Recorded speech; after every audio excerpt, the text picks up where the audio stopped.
Financial planning and security can sometimes be seen as a moving target. The rules change constantly, and you need guidance to stay ahead of the market moves. This is the Lebenthal Report with Michael Hartzman and Dominick Tavella, with additional insight from industry veteran Jordan Kimmel.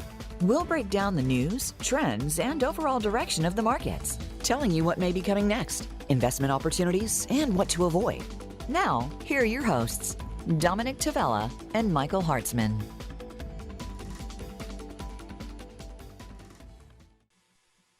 And good afternoon. Today is Tuesday, July 6, 2021. I am Michael Hartzman, on as always with my partner, Dominick Tavella. Dominick, how are you? Good afternoon, Mike. Doing great after a long holiday weekend, all rested up and ready to get back into the grind. How about yourself? Good. I wasn't considering it a grind, so thanks for making that, image for me in my head. But yeah, everything is good. When we were doing the show planning on Friday, we decided that what a perfect time to do a mid-year update. So I know we have a lot to get into, and we're going to do the show a little differently tonight. You and I basically going to go at it for about a half an hour and just talk about the market and what happened for the first half of the year and what we see going forward. Yeah, I'm glad you brought that up right away, Mike. Normally we have a guest, and I apologize ahead of time to our viewers if they were waiting for some great guests to come on. But it's the end of the quarter. The first 6 months of the year are already in the books. And I think it's an opportune time to kind of hey, what were our expectations, what's going on, what actually did happen, what we think is going to happen going forward. And maybe depending on the reaction, we do this every quarter. We just deviate from our normal format and try to do a catch up for people to kind of see what we're thinking going forward. Exactly.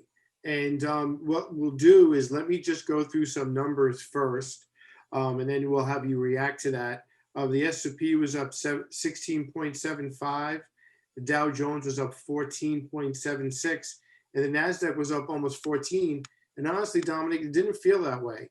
It really felt like the market was not as successful as it was. So that's and I guess that's why they're giving us as much time as we have, right? For the longest period, the markets popped, right? They popped very early. They went to double-digit returns very early, and then they kind of went sideways for almost 6, 7, 8 weeks, where we're bumping our heads on the high end of the market, and then lower end and higher end, and we had a little bit of a dip there somewhere in the middle, and then just this last week we got another 2% plus in the major indices, but I think a combination of people still have a lot of things they're worrying about. I don't know if they actually believe the returns in the market. And frankly, not everybody achieved those kind of returns, Mike. If you own the right things, you did very well. But if you own the wrong things in this environment, maybe you didn't do as well, or maybe you're negative for the year. So we're going to spend a little time on where those numbers came from and how we started and where we ended the quarter and the half. But good start to the year for us and for the markets. Very good start to the year. So let me ask you this: when you speak to your clients, because everyone knows you have your set of clients, and I have my set of clients. When you speak to your clients, are they generally surprised, or do they think they may be down? Do they think they may have lost? What's their general impression when you're talking to your client base? So look, the reality is most of our clients, and again, my clients, your clients, Mike, they watch these podcasts. They've been hearing our opinions all year long, some of the interviews that I do on the networks. And we've been positive on the equity markets all year. And frankly, as positive as I've been in a very long time. We've been talking about the recovery trade, the economic reopening trade, how well the vaccinations have gone in this country, and the fact that the country can open up. So it wasn't entirely a surprise that the economy and the markets have done as well as they've done. But I don't know that a lot of people expected it to do this well this soon. Kind of curious your reaction to that, Mike. I think my clients felt the same way. I think my clients are kind of waiting for their other shoe to drop and thinking that there's stuff out there that makes them nervous. But for the most part, when I do the reviews for our clients, they're generally very, very pleased and, and very, very happy with the returns that we've provided. But that's not to say there aren't things to worry about. And it's not to say that there are things that we're looking forward to. So to that point, you and I had a quick text exchange this morning, and let's talk about the glass that's half empty at the moment. Let's talk about some of the things that are worrying the market for now, and then we could talk about some of the positives, if that's okay with you. Sure. So just a no worrying, and again, none of this should be a surprise to all our viewers, but probably interest rates and inflation are the two things I get the most amount of questions about. And what's ironic, Mike, is that if we follow the data starting January of this year, interest rates popped up where we had the 10-year treasury at about 1.8, almost 1.8%, and it's much lower than that today. Inflation, which scared the heck out of people just a couple of weeks ago, a month ago, seems like it may be transitional, like the Federal Reserve is talking about. And that may be why the markets have reacted the way they have. But inflation and interest rates are probably the two most worrisome things for me. What are you hearing, Mike? So on that front, basically the same thing. What are you worried about? And I tell clients, it's the two I's: income taxes and inflation. But you and I received an email this afternoon from Dr. Jeremy Siegel, and I don't know if you had a chance to look at it, but he basically has toned down some of his inflation fears, because the two times he was on our show, he basically said that he thought the Fed was out of step with inflation and how hot it really is. And I'm just going to quote him, if you indulge me. He wrote today, "We had an important employment report on Friday that many were describing as Goldilocks type of report for the market, as it was strong job number, but did not contain any signs of excess wage pressures that would cause the Fed to adjust their inflation is temporary narrative and bring forward their tightening policies.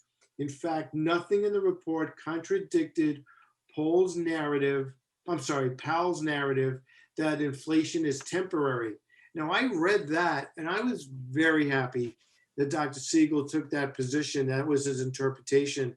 Because like I said, on more than one occasion, Dominic, he's been very bearish and thinking that Jerome Powell is a little too accommodative when it comes to interest rates. And bearish on inflation, Mike, he was talking about 5% inflation, not only for this year, which you can make an argument that that number might be real, but if 5% a year for possibly the next 3, 4, 5 years, that would be extraordinarily negative for the economy. So we've seen some things that maybe tell us that the Fed is more right than wrong. And I'd like to come back to that point in a second. But, lumber is, I believe, 40% off its all-time high, still higher than where it was pre-pandemic.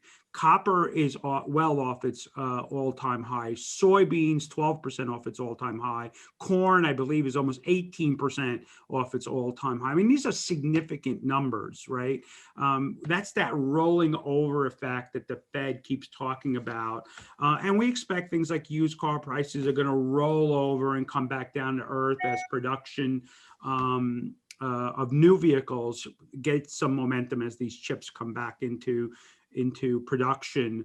But will wages go back down? If you hire a new employee, Mike, and you pay him a higher salary because you need to attract new employees, how about gas prices? They're sitting at $1 a gallon, 30% higher than we were a year ago. Are they going to roll over? Maybe a little bit, but so this is an ongoing question, Mike. This is not going away. Well, I do think, though, gas is a supply and demand issue. Dominic. I mean, last year, it was obvious why gas prices were so low. It had nothing to do with politics, it had nothing to do with who the president of the United States was, it had nothing to do with China or Mexico or Russia. It simply had the fact that we were in the teeth of the pandemic and people weren't traveling. So therefore, if you're not on the road and you go from buying gas once a week to buying once a month, it was simply a supply and demand issue. So I do think gas especially is a supply and demand driven price more so than wages and inflation and materials. Look, we know OPEC over the weekend, and I think some commentary came out today. They're trying to come up with a game plan for the next 6 to 12 months and how much production. The flip side of that, though, Mike, is oil and gas production in this country, which is under our control, is 2 million barrels a day lower than pre-pandemic. And I don't think that comes back anytime soon, or it's going to take a long time for it to come back. So I think upward pressure on oil is going to be here for the foreseeable future. I don't see that changing anytime soon. And as you know, oil prices affect everything, not only gasoline and diesel prices, but heating your homes and airline fares and delivery costs for products and services, and then go on and on and on. Oh, absolutely, absolutely everything. And and I was listening to the, I traveled this weekend, I was away, and I listening to the news one day, and they did a report from Mount Rushmore, and Mount Rushmore was mobbed. I mean, people were all over the roads this year compared to last year. So and look, that is part of the reopening trade we were so excited about 3, 4, 5 months ago. I mean, no pun intended, Dominic, but what's happening now, we really saw this roadmap in February. Well, look, Mike, and I'll take it a step further. We were talking, think of where we were a year ago. And then even if we want to say, think about where we were 6 and 8 and 9 months ago, we were hoping and praying that the vaccines would work. We were hoping and praying that there wouldn't be issues with the delivery of the vaccines and, God forbid, if there were health reactions to the vaccines. And it's easy for us to look back and go, oh, well, this was kind of simple. This was so easy, just go buy an index fund and close your eyes. But The truth of the matter is that we as money managers and investment advisors and didn't know if it was all going to work. Right? We have a crystal ball that works perfectly backwards, but we forget sometimes that back then we were hoping and praying things would work out, and thankfully they have, and hopefully will continue to do so. But not an easy one to have guessed correctly back then. No, it wasn't. And to your point, and that is one of my last bullet point of what I am worried about, is the pandemic's not over. And all of us, I think you and I included, are just exhausted by it and are living our lives as if it's over. Because if I could, share some personal information about you, we're both vaccinated. So therefore, and our families are, so therefore we feel we could go about our life. And yes, the country came very, very close to Biden's goal of 70% of the country being vaccinated. I think we got to 67.5. But the truth is, Dominic, 3 out of 10 Americans are not vaccinated, right? So if these COVID variants take hold and these mutations become very serious, will those 3 in 10 ever go get their vaccines? Will certain parts of the country suffer more than others?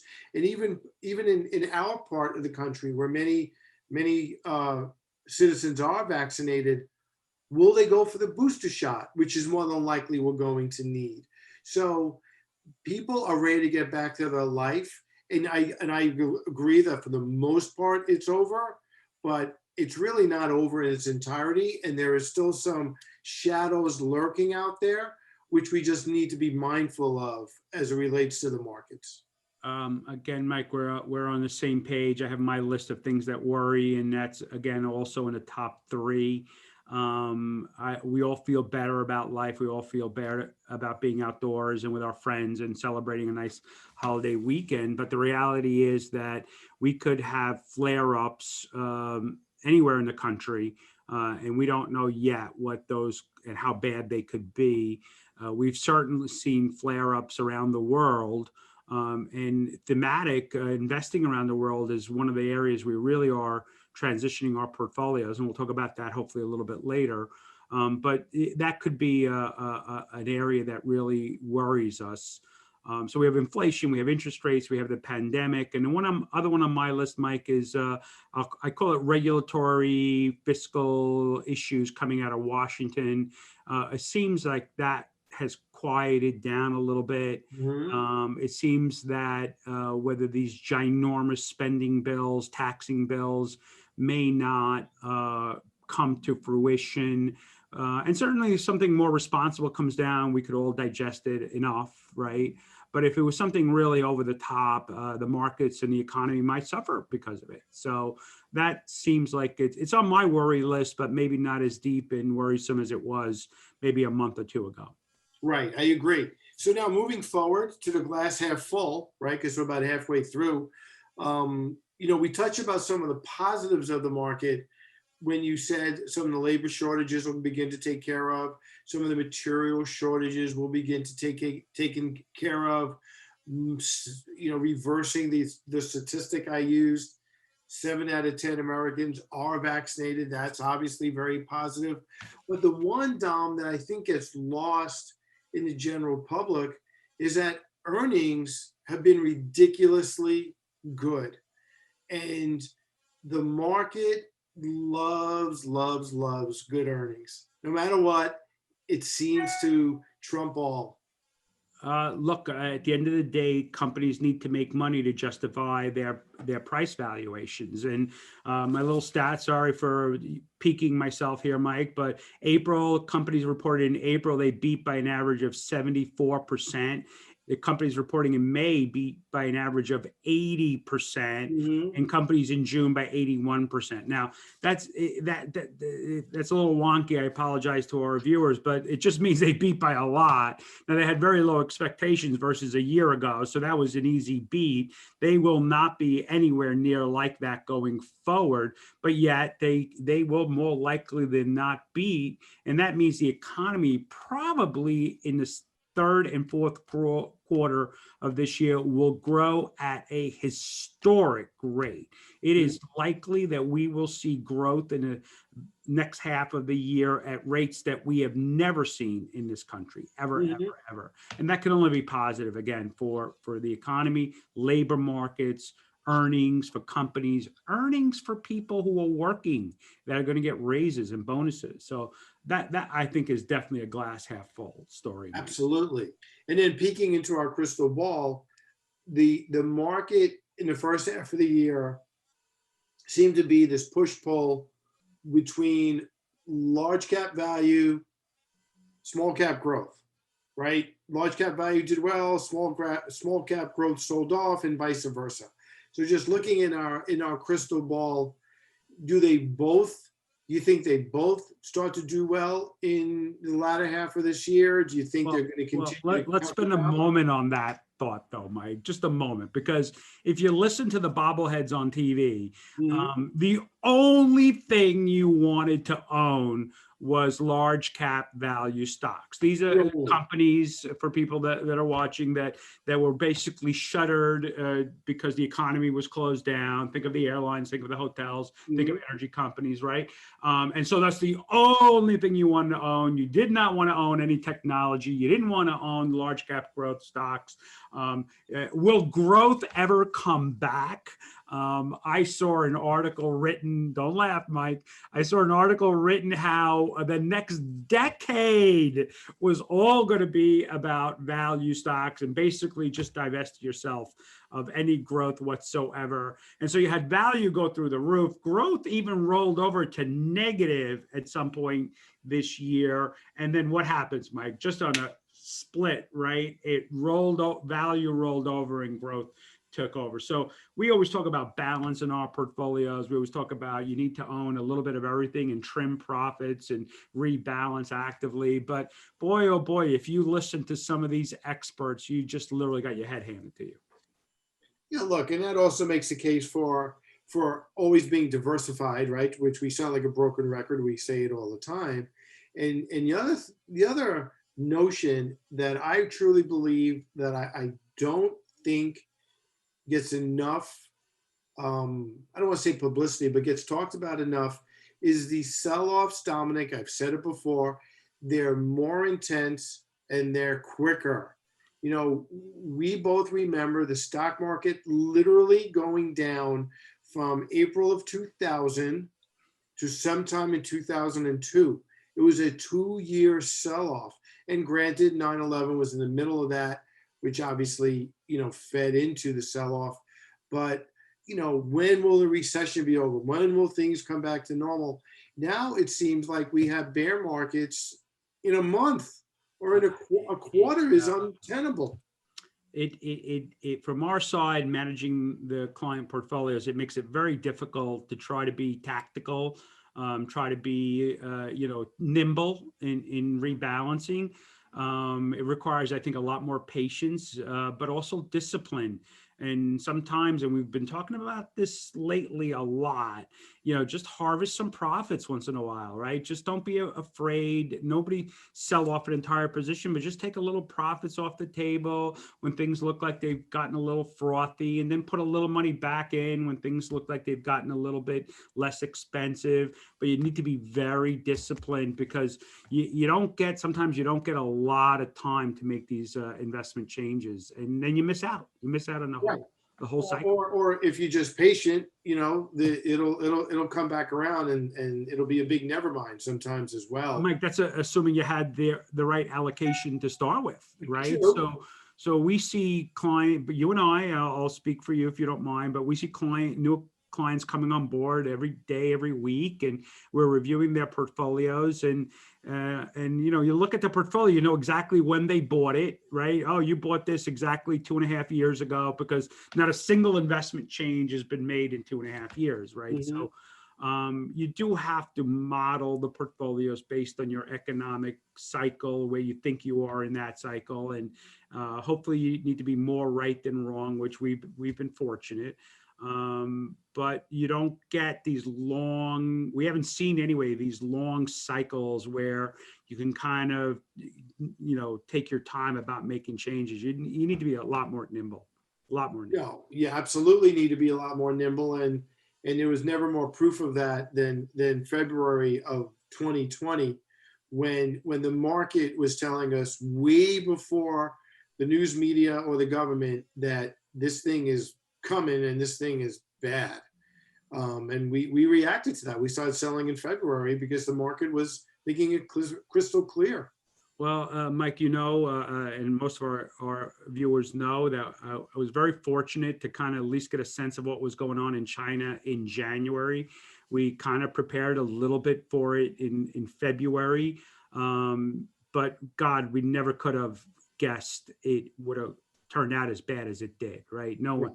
That crystal ball was never working, but we were fortunate again. Our portfolios behaved as well as they could, given the circumstances, and I'm pretty pleased where our portfolios are so far this year. But again, I think for the next 6 months, we need to be very nimble, and that ties back into our expectations where inflation is going, where interest rates are going, and glass half full. But to say we're not worried at all and we're just going to ride this wave, I think would be silly.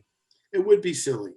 And we would never do that. And one last positive, Dominic, I think we should pay a little attention to is really the infrastructure proposal, because I don't think Biden is going to get the gigantic proposal he wanted. I think Biden knew that from the beginning, but I do think the Republicans do want to cooperate, and they realize that the entire country basically needs infrastructure, and that infrastructure is stimulative. So I think that could be a positive for the latter half of 2021 as well. So that's fiscal policy. And look, so just tying it back into inflation, literally, if Biden had gotten what he wanted and all this money would come rushing into the economy, and I know they talked about staging it over the next 5 to 10 years, but that would put an amazing amount of inflationary pressure. There's only so much product out there. There's only so much cement and steel out there. And if companies are trying to buy it, that pushes up the prices of these raw products, these materials. That's very inflationary to the economy. So too much liquidity, too much money is not a good thing. I think this would be a very decent compromise. I think everybody gets a little bit of everything and not everything they wanted, just a little bit of everything they wanted.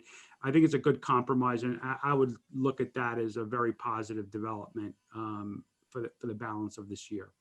Right, and that's the way it should be, right? I mean, that's the way politics used to be, that they would get into a room, a couple of leaders would get into a room, and they would hammer out a compromise and forget all the negative things they were saying to each other on television.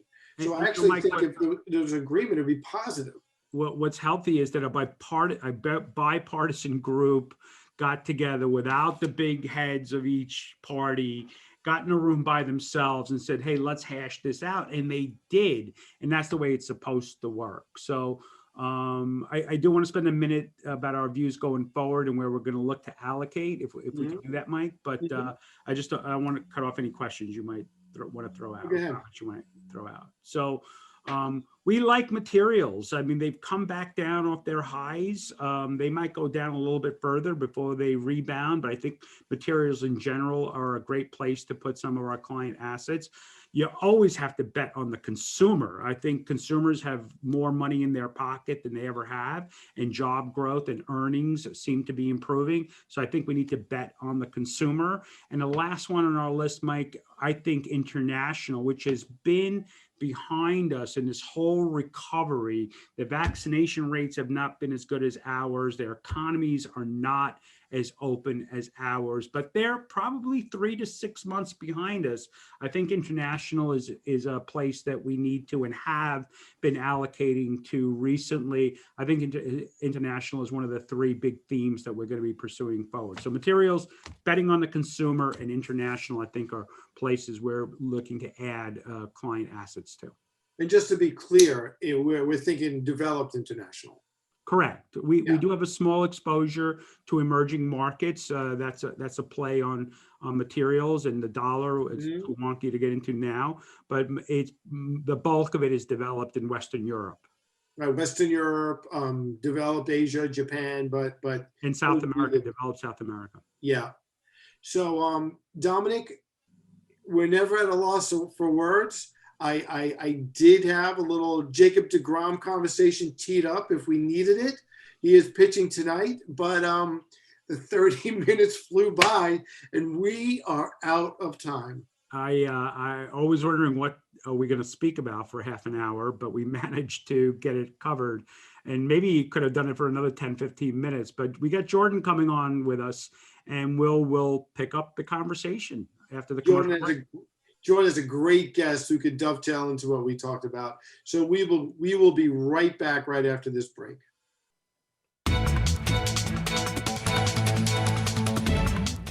When you're thinking about where to park your cash, for over 30 years in the business, I've been a fan of funds like the Lebenthal Ultra Short Tax-Free Income Fund. It's managed for cash and designed so the interest income you receive is free from federal taxes.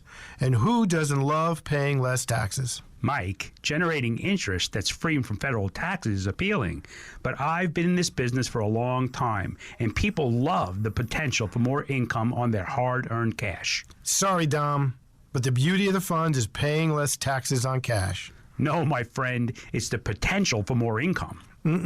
Less taxes. More income. Less taxes. More income. Less for taxes. your cash. More income. Ask your advisor Less about the Lebenthal taxes. More Ultra income. Short Tax-Free Income Telling you, Fund, less taxes. or find out more at dcmadvisors.com.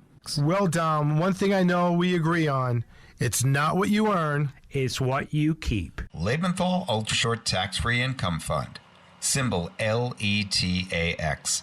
The tax. Before investing, you should carefully consider the fund's investment objectives, risks, charges, and expenses. This and other information is in the prospectus, a copy of which may be obtained by calling 800-441-7031. Please read the prospectus carefully before you invest. Investing involves risk, including loss of principal. There is no guarantee that this or any investing strategy will be successful. An investor should consider the investment objectives, risks, charges, and expenses of the fund carefully before investing. The fund is distributed by Ultimus Fund Distributors, LLC, member FINRA. The fund may invest in municipal securities, the interest on which may be subject to federal alternative minimum tax. After the fund buys a security, the IRS may determine that a bond issued as tax-exempt should in fact be taxable. There is no affiliation between DCM Advisors, LLC and Ultimus Fund Distributors, LLC. DCM Advisors and Ultimus Fund Distributors are not affiliated with Lebenthal Financial Services, Inc. or Lebenthal Global Advisors, LLC. And welcome back. I'm Jordan Kimmel. We're at the Lebenthal Report, and it's really a pleasure right now to bring on Jonathan Golub. He's the Chief U.S. Equity Strategist and Head of Quantitative Research over at Credit Suisse. And Jonathan, thanks so much for joining us tonight. My pleasure, Jordan. All righty. And you know what? We see you all over TV. You're one of the most read guys and the chief strategist, frankly, for a while, with a lot of visibility. Dominick and Michael just spoke for a while on great recap on just what happened. Dominick shared from his side where he thinks he's going. I want to jump in, forget about the recap. First half of the year is gone. You're not an economist, you're more of a quantitative piece, which I love. So tell us what your team sees and what we should look forward to for the first half of the year to tee it off. Right. So while the first half is over and the second quarter is obviously over, we don't get the corporate results really until around the 13th or 14th. And then that kicks off with the financials, some of the big banks like JP Morgan and others, and then it diversifies into the rest of the market. And this is going to be an extraordinary earnings season, in that the consensus expectation among Wall Street analysts, when you add up all of their individual company estimates, are forecasting a 61% year-over-year growth forecast. But that number is kind of almost, I don't want to say nonsensical, because some of the companies had zero earnings or negative earnings. Some had, a penny or a nickel, and now they're putting up really, big numbers, because you're comparing a really great quarter this quarter with a really lousy quarter a year ago, kind of at the trough. We think it's actually going to come in much stronger than the 61% that's forecasted. Our projection is 75%, and if we're wrong, we think that we're in fact likely to be too low as opposed to the other way around. Right. Not only that, Jonathan, but for now anyway, we think that even probably the guidance will be stronger, and people are less interested in maybe what happened, but how do you feel going forward? I think we're going to get forward guidance that's probably a lot more visible, a lot more positive than we've seen for quite a while. On that, Jordan, I think that you're partially right, but I think that there's a sub story that's going to dominate the earnings season, which is companies are going to whine and complain about these tremendous increase in expenses. I mean, we're all seeing inflation. We're seeing it when we go out to a restaurant or put gas in our car, and there's shortages every place. And what companies are going to say is that it's just costing them more to build things. It's costing them more for labor. It's costing them more to ship. And they're going to a certain extent, talk about how difficult things are. But what they're not going to talk about is how much of those expenses they're going to push onto the final consumer. They're not going to talk about the fact that a lot of companies in the S&P 500 have enormous infrastructure and overhead, that when the sales volumes are up like they are, they get to spread these expenses over more units. Right. And the result is going to be tremendous margin upside. Let me just put it in perspective, or what we saw in first quarter, and then kind of you get a sense of where I think it's going to go. On March 31st, so at the end of the first quarter, but before the reports came in, expectations were for 20% EPS. We got 50, 2.5 times better. but the revenues only came in 4% ahead of expectations. Right. The other 26% was at the margin line. And I think you're going to have something very similar. Revenues are going to be strong, but the real big surprise is going to be on better margins. And I think that's going to catch a lot of people by surprise. Right. Well, that's a great story in itself, but it brings me right to where I frankly wanted to go. So, Jonathan, for years I blended value growth and momentum. I've talked about value growth and momentum, but now there's this fourth piece of the triangle that showed up, which is the cyclicals. And now it's the cyclical thing where you have to kind of buy them right, and I think you have to sell them right. So we've seen this powerful move. Now a big kind of the bloom came off for a while. And so the question is, how much is priced in, or is this maybe the beginning of another leg up? And that's really, kind of from a quant standpoint, I'm curious what you're seeing. Right. So first of all, there was a big inflection point on November 9th. So going back about almost 8 months ago, when Pfizer came out with their announcement that, in fact, it looks like they were going to come out with the vaccine that would get approved. And the result from that point was a total reversal. And exactly as you stated, the market turned extremely pro-cyclical. The market was then led by really old economy stuff, things that aren't like exciting and inspiring, everything from railroads to mall retailers to energy companies to local banks. I mean, it was, those businesses just went on a tear. Some people call it value. Some people call it old economy. Some people, like you, call it cyclical. I think cyclical is probably the most honest term for what they are. But then something happened really starting around the end of the first quarter, right, and that growth went back into favor. And what happened there was that interest rates began to fall. And the best signal for a pro-cyclical led market is rising interest rates. Because just think about this. What do rising interest rates tell you? Demand for capital is going up. And if just think about this, you're running a factory or a mine or something like that. When you're in an environment where the demand for capital is going up, chances are you're also seeing demand for copper going up, gasoline, industrial parts. And so I think that's going to be a really, really big theme, Jordan, for the remainder of the year.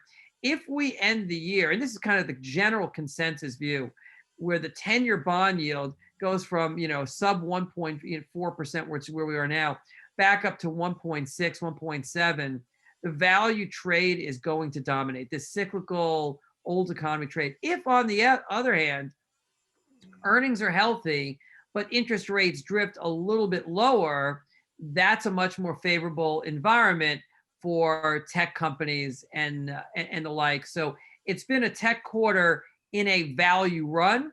I believe that value is going to grab the market again between now and the end of the year.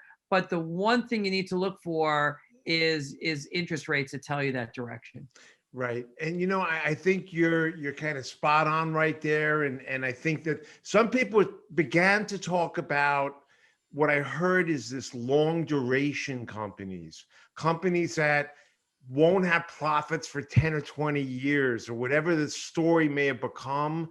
And it started to sound like 1999 a little bit to me. And, we hear that the companies that are leading this market are more durable.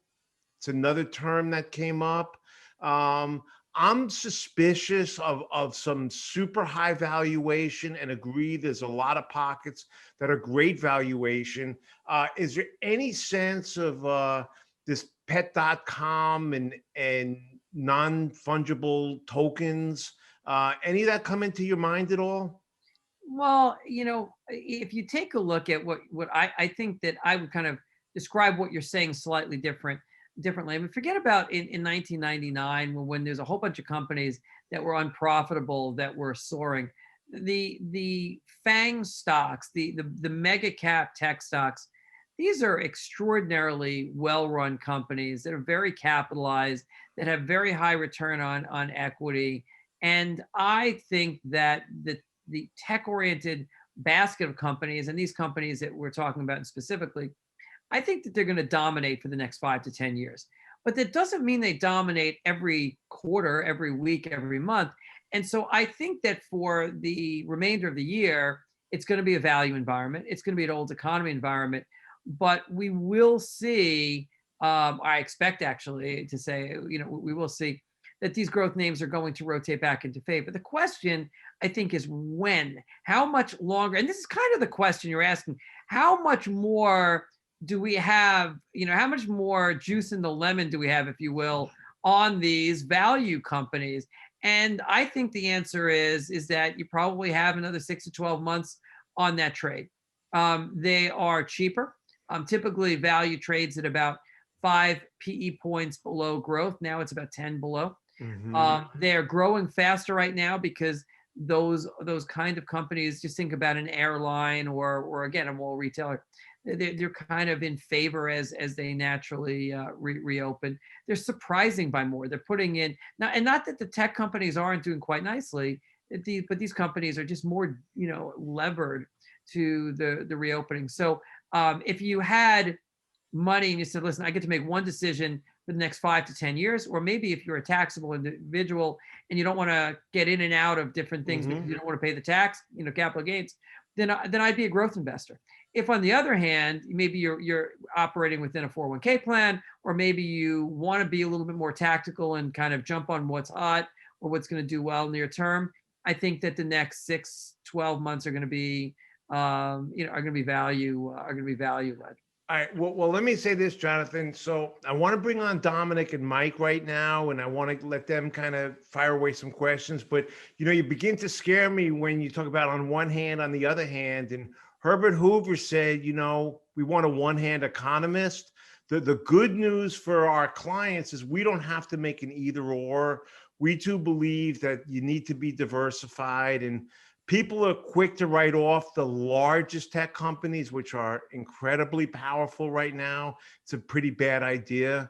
But Jonathan, your idea about value and buying where you could buy a little cheap, buy a little more inexpensive. So I think your analysis is dead on. We don't want to count growth out. But what I'm always trying to figure out is the trend is your friend. I think cyclicals have a great run. It's amazing how hard they came off the bloom from just 6 weeks ago. Yeah, sure. And like I said, this is not a fundamental story. It's an interest rate story. It's an inflation story. I mean, if you actually boil it down, the Fed has been saying that this inflation is transitory, that it's not going to be, that we don't have a long-term inflation problem. We have a short-term inflation problem, and which really means don't worry about it if you're thinking longer term. Right. And the market seems to be kind of believing the Fed that they're right, that near-term inflation is going to run extremely hot, and near-term could be, who knows, a year, maybe longer or shorter, I don't know, but long-term, if you look at surveys of economists, you'll see that the expectations are that over the next 12 to 18 months, that you're going to be back down to 2% inflation from 5%. And if the market is buying into that long-term story that inflation is not a threat, then growth is a winner. So I'm not being a two-handed economist. I'm saying is that no. I listen. I think the story is really simple. If you're a long-term investor and you don't get to switch, buy growth and go home and sleep it off, and you'll wake up you wake up fine. If on the other hand you're tactically trying to maneuver things, I think this is the near-term tactics. Say value, and so it really depends on who you are. If you're a hedge fund that's kind of trying to jump all over these short-term moves, well, then it's a value story. And so right, and we're less of a hedge fund. I want to ask Andrew, our engineer, to bring on Dom and Mike if they could find them. But I agree with you. I'm not challenging you on the two-handed. I always love a stand, and I think you made a stand. And I frankly agree with where you sit right now. So let's bring on Dom and Mike and see if they have a thought for you. Hey, Jonathan, how are you? I know we're very short on time, and I know Dom has a quick question as well. My question is simply, is lower for longer a thing of the past? It seems to me, Jonathan, that the sell-offs now are more intense and much quicker, and forgotten about much sooner. So I just want to get your opinion on that. Well, when you say lower for longer, I translate that is, are we going to see permanently lower interest rates, permanently lower volatility, permanently weaker economics in economic growth? And I think that is the world that we're in. And listen, we had a shock to the system when we closed down the economy because of the pandemic. And then we had another shock to the system when the reopening process, along with all this government stimulus, sent this thing soaring much more aggressively than any of us could have imagined. So when you talk about lower for longer or slower for longer, you almost need, what it really to me is saying is, when you look down in the over the horizon, the next 2, 3, 5 years, do I think that we are in a persistently weaker economic environment, lower interest rates, lower growth? I think the answer is yes. And while we right now are caught up in something that none of us has ever experienced, which is 5% CPI and shortages for everything from, you can't redo your bathroom because you can't get the bathroom tile, you can't get a plumber, you can't get a car or a hotel room. I mean, none of us have experienced anything like this. So we need to, in certain ways, you want to lean into it, you want to be cognizant of it, but it is not the long-term story. And I think that we shouldn't get anchored on this because it's not there. And I hope that Michael, that was the question you were asking. No, it's good. I appreciate the answer. Thank you. So Jonathan, we're going to run out of time really quick, so I'll try to ask the question. But one of our easiest bets this year was betting on financials, and they just had a spectacular first run of the year. We just recently, fortunately, trimmed a little bit off of that, and they've started to roll over with the expectations that interest rates are going to stay lower for longer. I don't know about that. I'd love to hear your opinion. So I think that when you think about the financials, there's a variety of different kind of inputs, and not every financial is built the same. I mean, it would include everything from a bank to an insurance company to a Berkshire Hathaway. But let's just think about a traditional bank. They make money when the yield curve is steep, when you borrow at a low interest rate and you sell at a higher one. Right now, the yield curve is still reasonably steep, even if it's less steep than it was 3 months ago. It's still reasonably steep. Second thing, and the most important thing, is, are people making their loan payments? And when we say people, we're not only talking about individuals, but our businesses. And the answer is yes. Default rates are super low. That's why credit spreads are really low. And that's, if people are making their loan payments, at the end of the day, if banks are collecting on their prior loans, then they're in a great shape. The next thing is M&A activity. If you're one of the bigger banks, those that that have M&A departments and things like that, we're running roughly, IPOs and M&A are running about twice the pace of a not only a normal year, but like a peak kind of year.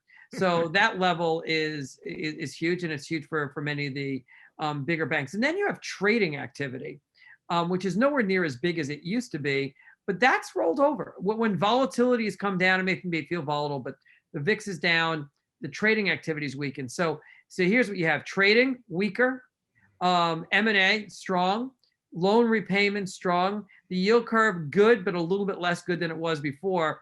I would say the financials are right at the top of my list of things to buy, even though it's not a perfect story, but it's still, I think, a pretty good story that has some legs. Thank you. Fantastic. Hey, you know what? Thanks for taking the strong stand. And Jonathan, you really were very constructive on the market itself, and you point the risks out.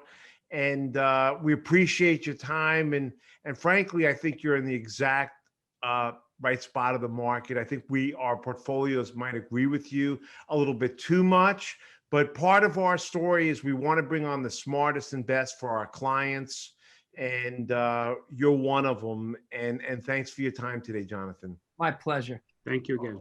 Thank you. All righty. And we'll be right back, folks, with more Lebenthal Report following this quick break. Financial planning and security can sometimes be seen as a moving target. The rules change constantly, and you need guidance to stay ahead of the market moves. This is the Lebenthal Report with Michael Hartzman and Dominick Tavella. We'll break down the news, trends, and overall direction of the markets. Now, back to the Lebenthal Report. All right. right, I'm Michael Hartzman, back with Dominick Tavella and Jonathan Golub. We couldn't have planned that any better. He was a great follow-up to the conversation we had and kind of reiterated a lot of what we spoke about. Very positive, I think. His overall feelings about at least the balance of this year, but even the first part of next year is extraordinarily positive, which probably means, Mike, we should just sell everything. Put everything in cash. Of course, we won't. We can't. We don't do that. But I do think that Jonathan is correct, and there will be some bumps in the road. There always are bumps in the road. Something will come along and frighten the markets, and that just gives us a buying opportunity, right, Mike? Something to not take our eye off the ball, but gives us an opportunity to put some money to work. Look, our job, and we talk about this frequently, Dominick, our job is determine the difference between bumps in the road, otherwise known as headline risk, or something that systematically has changed the way we feel about the economy and the market. Because you're right, if we only manage money based on headline risk, we would be 100% in cash every single day. And we get clients that come in, Mike, who did that. I had one gentleman that came in and got out of the market last March. He just couldn't stand the pain. And he said to me, I knew I was doing the wrong thing, but I let emotions take over and drive what my decision-making process. We try to be very disciplined about it. And it's not always easy, but you brought it up last February where we were very conscious going, no, this time it is different. There's something going on here that has and did have very dramatic economic impact. And we need to be very decisive in those moments. But most of the time, they're bumps in the road, and we manage our way through them. Tom, the epiphany for me back then was I was actually with your son, Michael, another one of our advisors, Frank, at a Goldman Sachs meeting. And when the three of us took the railroad into the Goldman Sachs Tower, which was beautiful, and Goldman Sachs said to, we were about 40 of us in the room, 40 advisors, and Goldman Sachs said, the entire meeting is virtual. We've grounded non-essential personnel. I'm thinking if Goldman Sachs is not letting their employees fly, this is really, really bad. Look, I guess I can be a little bit funny about it today, but it wasn't funny then. I've never been so right and so wrong in the same sentence, right? We kind of anticipated that this virus would have some kind of economic impact, and we kind of modeled our portfolios trying to protect the downside risk for our clients, but never in our wildest dreams. And I don't think even Goldman ever thought it would amount to what it did, but we were able to react in a positive way for our clients and get them through it, right? And staying in the game allowed them not only to recover everything that the markets were down, but obviously end up having a very nice year. The key is keep emotions out of it. Look at the leading economic indicators, stay very focused and disciplined. Exactly. On that note, my friend, we are out of time. Again. So stay safe, be well, and we will see you all back here next week. Have a great evening, all. Good night.